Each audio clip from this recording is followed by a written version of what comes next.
So this is Dawn Reby, CEO of Excellence in Analytics Consulting, and so I'm happy to be here with you today. Who's here with me today? Let's see, I'm gonna swipe left. Who's here with me today? Hello, Caroline is here today. Good afternoon. I see you. I see a bunch of you popping on right now. So today's session is restore and renew. And so we're really talking about leadership of self being the leadership and the driver of leading others into success. Hey, Steve, how are you? So with all of that, we're going to round this up. Michelle's here too. Welcome, welcome.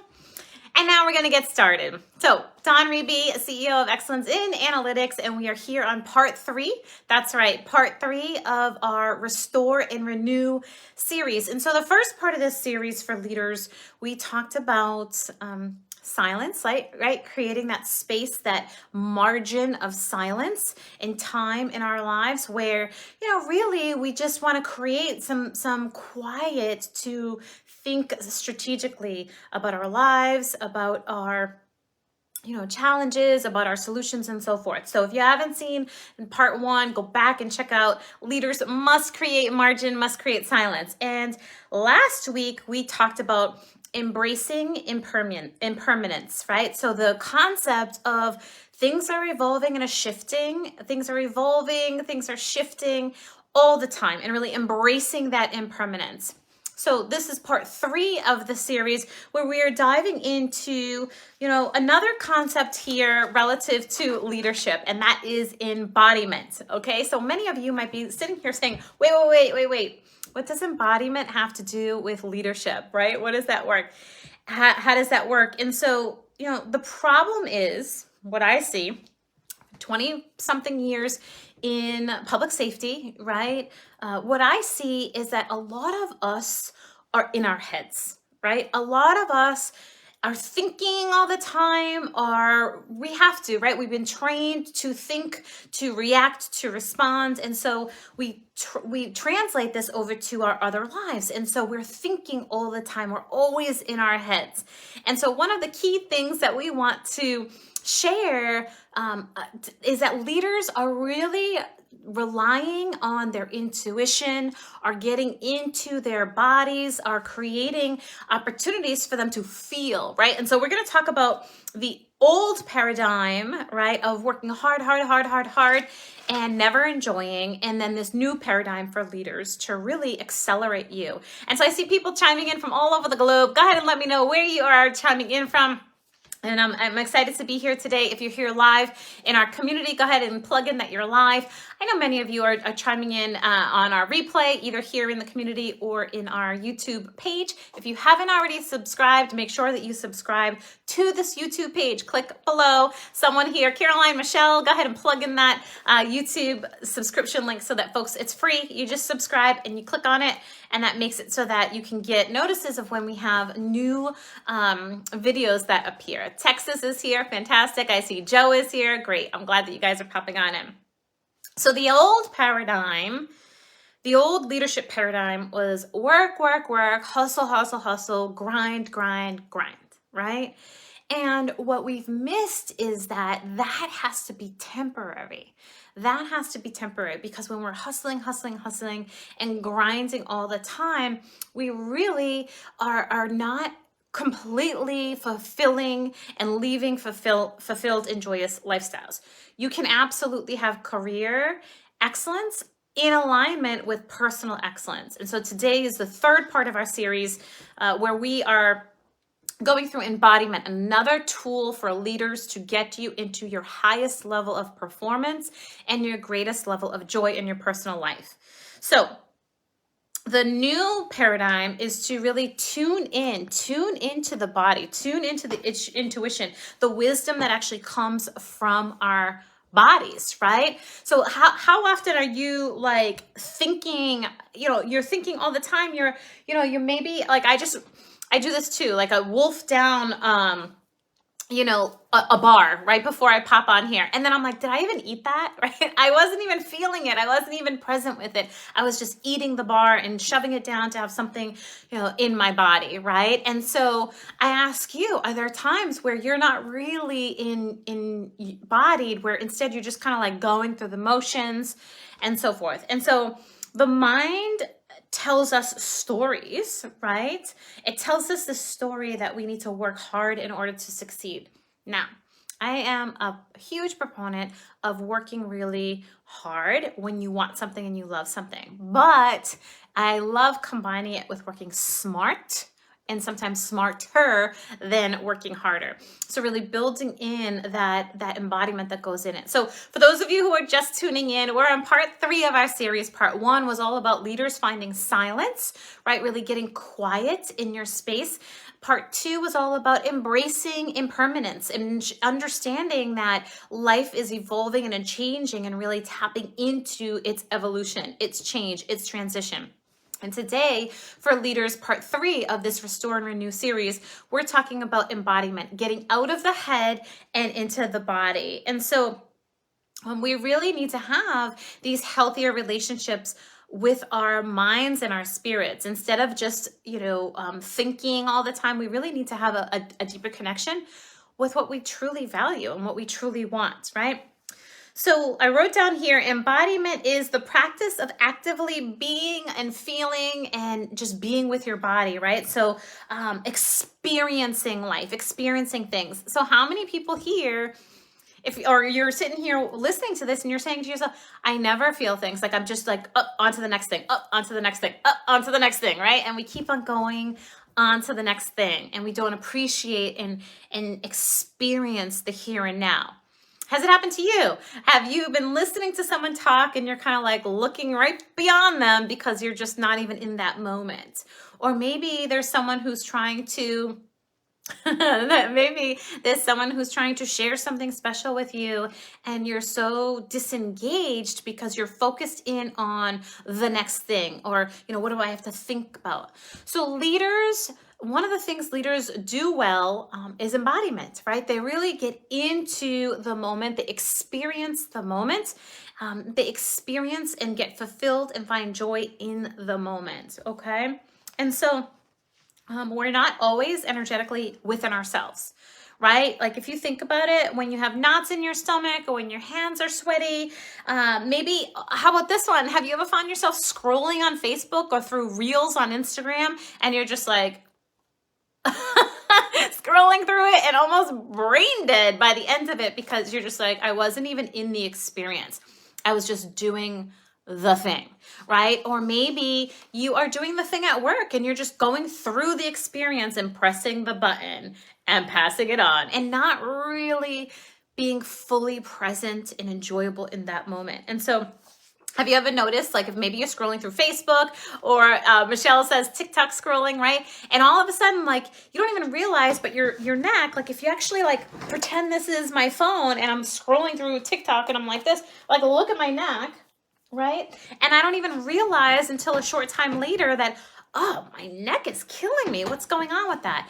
Because I wasn't in my body. I was being taken away through these, mindless scrolling, right? Or maybe you're watching TV and you don't even realize that your leg is tucked underneath the other leg and it's almost going numb, and you go to get up and you're like, oh, it's so challenging to get up because your body is not in that moment, right?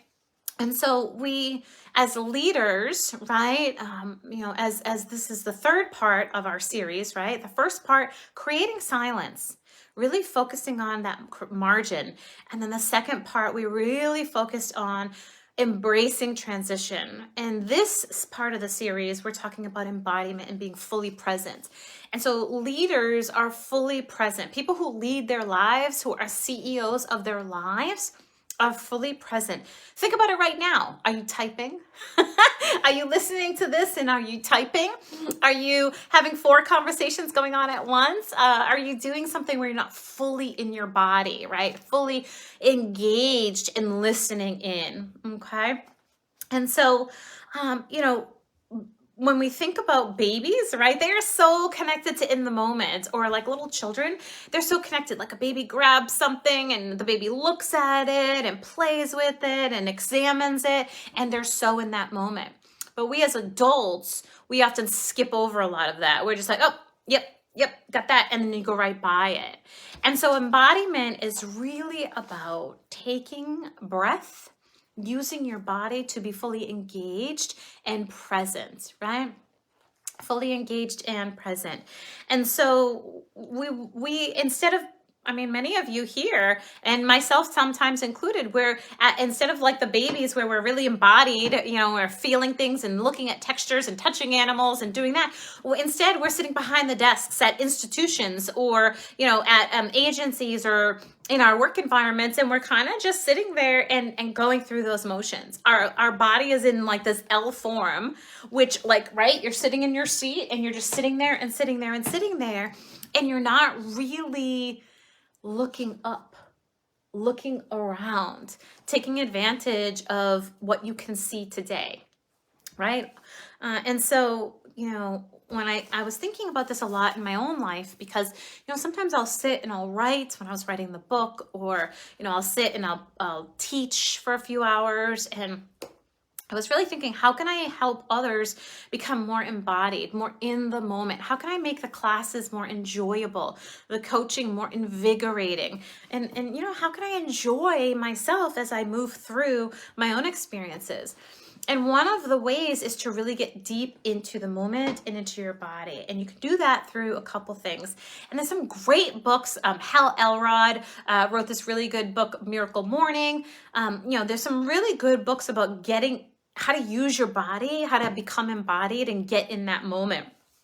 And so when we tune in, right, when we tune into what our bodies are saying, our bodies are actually quite smart. Our bodies can tell us what we need. You know, my daughter this morning, she says, my head feels floaty and my feet feel like they're kind of like heavy. And I said, well, let's embrace that. Let's talk about that. What does your head feel like when it feels floaty? What do you think your head is telling you? You know, what is your body telling you that you need? And how many people here, you sit at your desks, you go to work, you're like, I'm so sick, or I don't feel like it, but you sit there all day long, unembodied, right? I don't think that's a word, but I'm just going to go with it. Unembodied. And you sit there and you look at a computer and your neck is like never moving, right? Like, because you're just standing there and sitting there.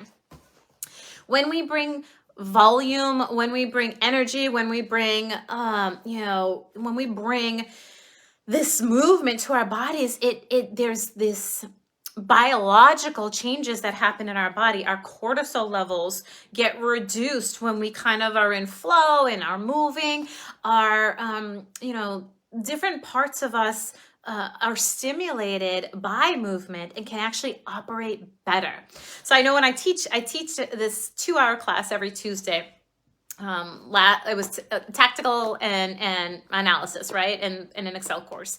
And so I would say, you know, we're not going to sit for 2 hours. We're going to engage, right? We're going to pause. We're all going to do 50 push-ups and we're going to get in our bodies, right? We're going to get in our bodies. And so there's some really great benefits that happen when you tune into your body. How many of you have gone to the doctors and the doctor tells you, you know, there's nothing wrong with you, but you know deep down inside there's something going on, and you're like, oh, well, the doctor said there's nothing wrong, but if you only listened to your body, if you were only in tune with what your body was telling you, you would have known, right, to move about a little bit differently.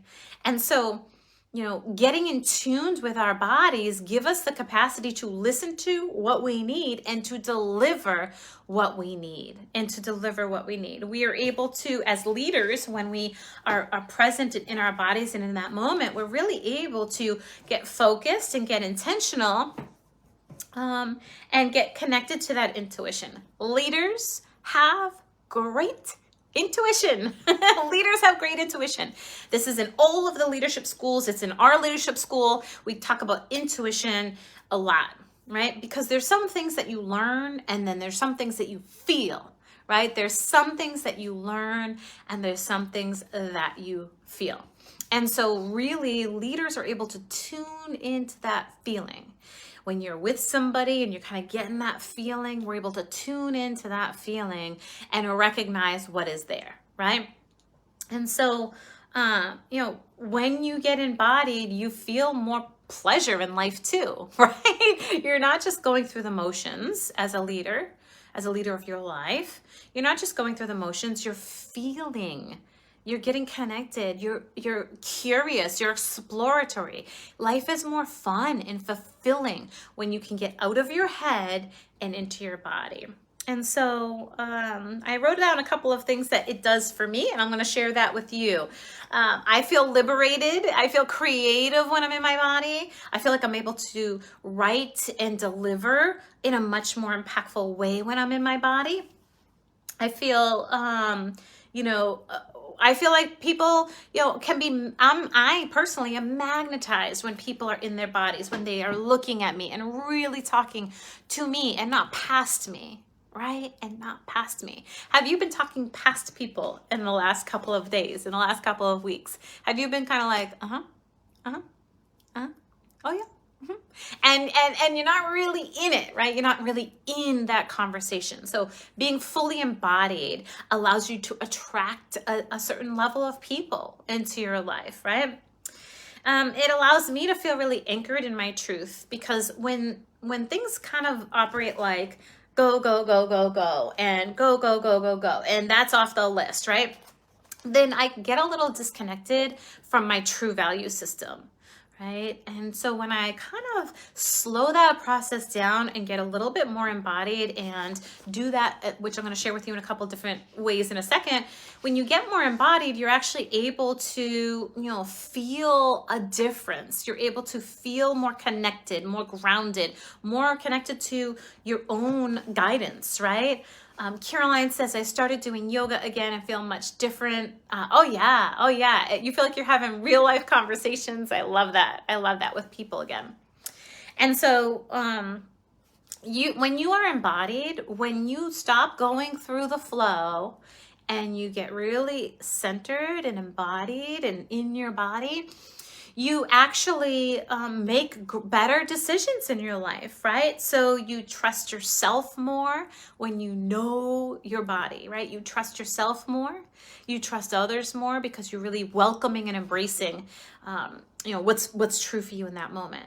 So a lot of people in law enforcement, fire, EMS, we think with our minds. We just we learn that, we go, especially analysts, right? We're always in our minds. We're always thinking and thinking.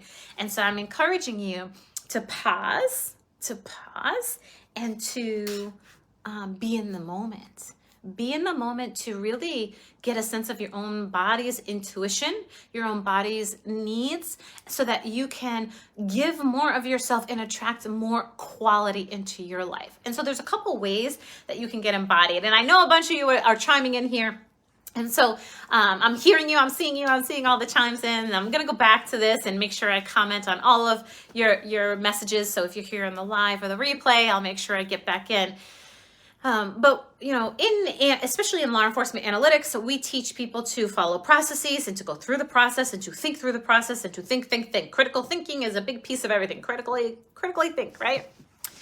And I'm encouraging us to shift that a little bit today and just feel, right? Get in your body, feel, pause yourself. As a leader, embodiment, intuition is key. So I'm going to give you 2 ways that you can get embodied right now.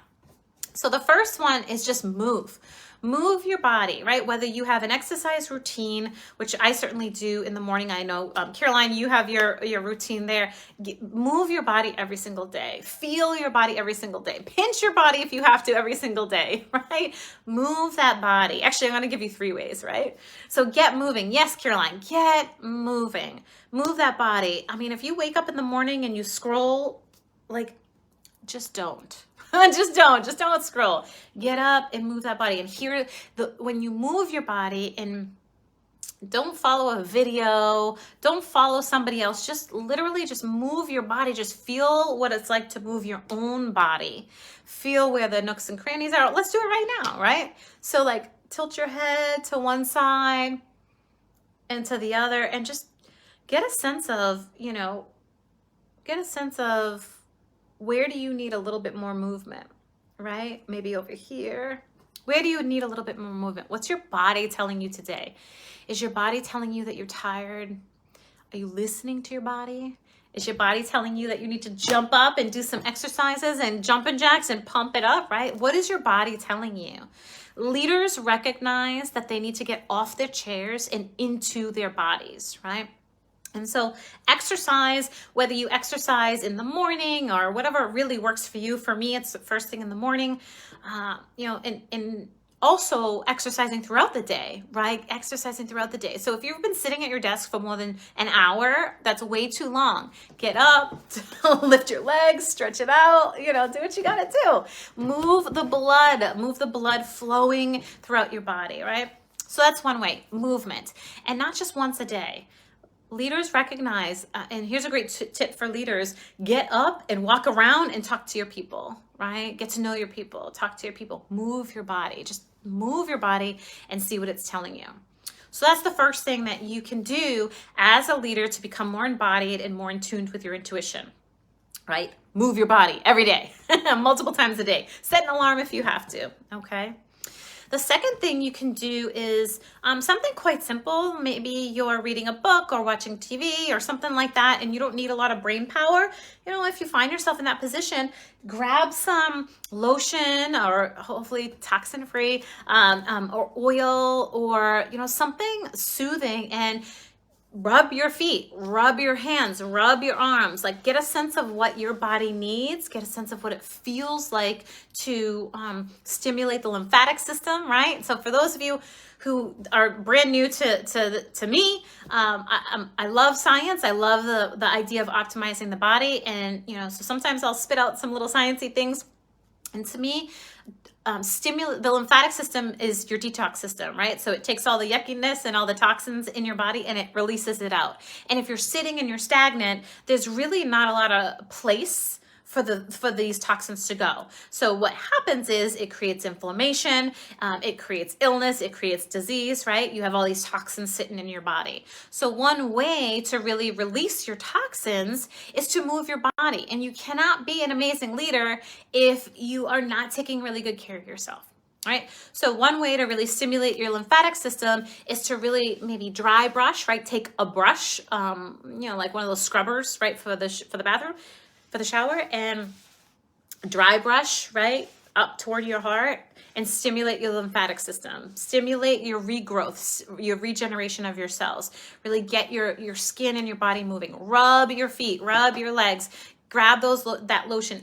You could do it right at your desk if you wanted to. Give yourself a massage, right? Tune in to what your body is telling you. Leaders use intuition, and when you're not in tune with your body, you're not going to recognize when something needs to go one way or the other.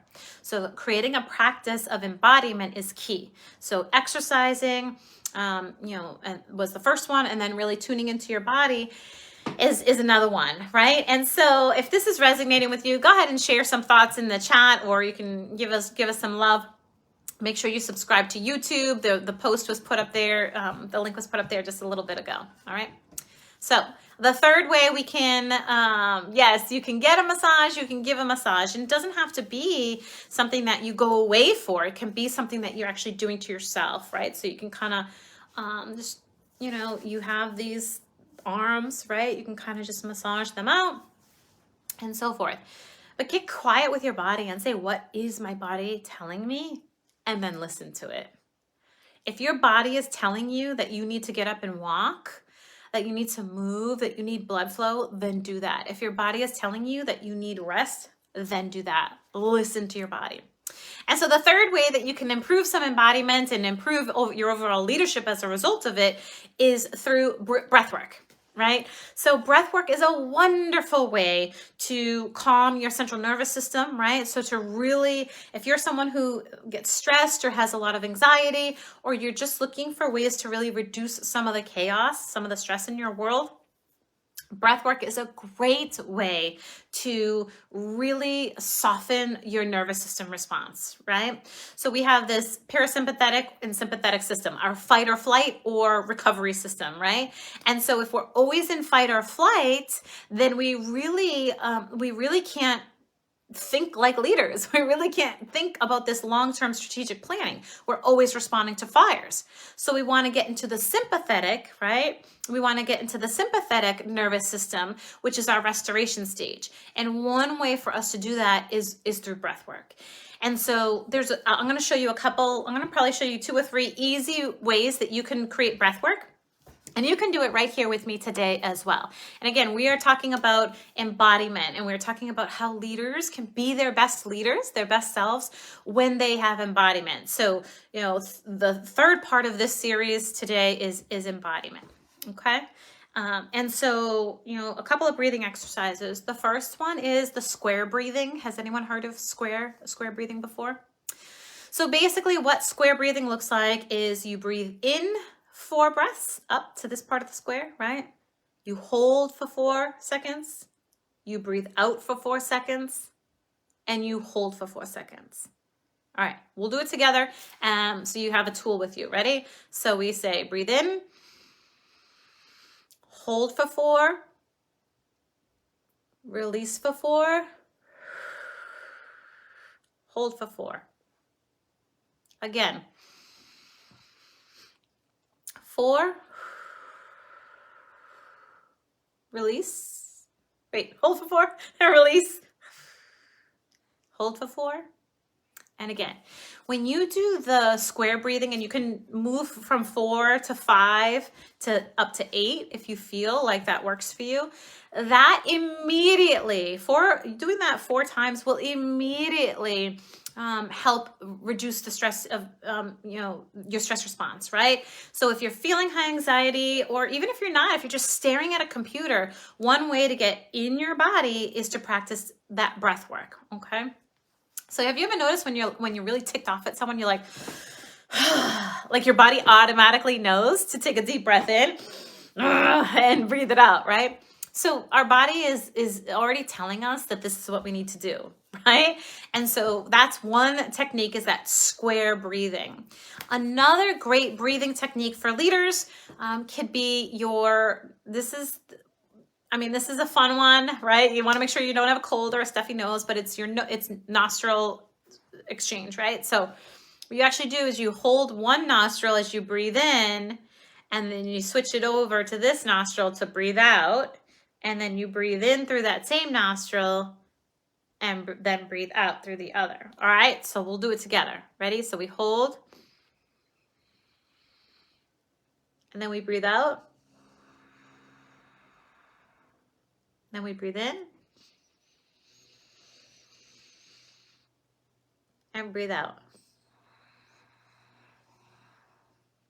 That also, done several times, is going to reduce your stress level, is going to reduce your cortisol levels, is going to suppress or strengthen your nervous system response, essentially. Okay? So, you don't have to be chaotic in life to introduce breath work into your life, right? You don't have to have chaos and stress that's up the yin yang. This can just be something that you do to get embodied, to feel your body as a leader, right? Who then can deliver better. When folks come to you and they have fires for you to put out, you don't have to respond right away. You can say, I'll be there in a minute. And you can come in and do some of your breath work and then go out, right? And there's one more, I'll show you today, one more breath work. Yes, be like Shaq in the shower. And so as you get more and more embodied, as you fully embrace your body and embrace the concepts of embodiment, you're going to see this transition happen for you, right? You're going to see a transition happen where you're not as reactive. You're more thoughtful, you're more proactive, you have the mindset of a CEO, you have the mindset of a leader. So I'll give you one last breath work to do. Ready? This one it's kind of like the elevator, right? So you actually are thinking about this. I do this with my daughter, and I'm pretty sure I made it up, but I might have stolen it from someone, so I'm not totally positive. But my daughter's 10, and I do this with her on a regular basis, not just when she's stressed out, but really as a practice to do on a regular basis so that you can, create sustainability in your life, right? So here's what we do. I tell her that right at her belly button, there's this beautiful bright light, and her breath has the power to pull this light up to her, right? So we hold my fist at her belly button to kind of enact this white light. And so I say to her, breathe up, and she takes her breath in, and what goes to like right about here. And then she breathes out, and she sees the white light going down. And then I say, okay, take your next breath. And depending on how hard she breathes in, we hold it here, and then she breathes it out. And then we'll do another breath, and I'll say, all right, this is your biggest one, and see the white light going up. So she takes her biggest breath in, and she holds on to that white light right here, and then she releases it, right? And I will tell you, for those of you who have kids, that works like a charm. It's so tactile. It's so physical. They can see this white light coming up. They can feel it coming up. They're in control of their emotions. They're in control of how they react, right? And so, you as a leader of your life, a leader of a team, you as a leader can implement these strategies not when you're in crisis, right? You can implement these on a regular basis. Maybe you set up an alarm at 11 a.m. Eastern or 11 a.m., whatever your time is, right? Where it's just one breath that you're taking, or 2 breaths, or maybe 1 minute of breath work. And you'll notice that the flow of breath that you're getting into your body through the breath work, through the movement that we talked about earlier, through the massaging of your own body, that level of embodiment on a regular basis is going to set you up with a foundation of calmness and of ease. And I will tell you, so many of my clients come to me with the stress, right? They're just like, oh my God, life is so stressed at work. And I can't even do it anymore. I'm so like overwhelmed. I work all the time. And, that's typically what people come to us for. And, we get them organized at work. We help them out with their operations, and we help them with their systems and all of that. And then I take a look at them and I say, what are you doing to sustain you as life creeps up upon you, right? And so we start to develop these habits that they can get into that are going to really help them be successful when there is crisis and when there's not. And so for those of you who haven't seen it already, we came out with a pamphlet called, actually a little book almost, called Mastering a Holistic Health Routine. It's free, and you can download it.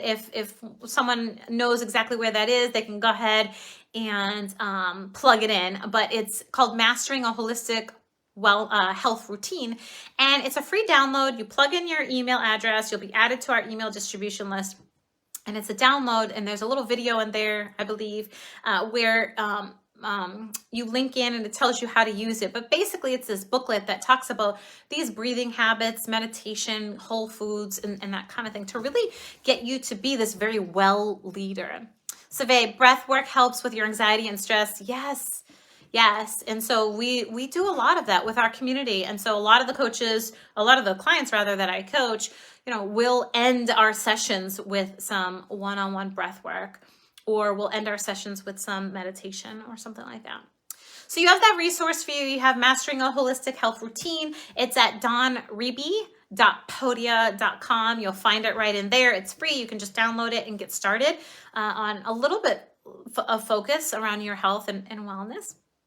And, and then for those who want to dig a little bit deeper, certainly reach out to us anytime, and we can help you build a holistic lifestyle for yourself. Okay. All right. So that ends part 3 for us. Join us next week as we get into our final part of Rest and Restore and Renew, I think it is. And we'll be back next week to share more with you. And be sure to subscribe to our YouTube, where you'll be notified about everything that comes out. All right, guys, have a great afternoon, and we'll see you soon.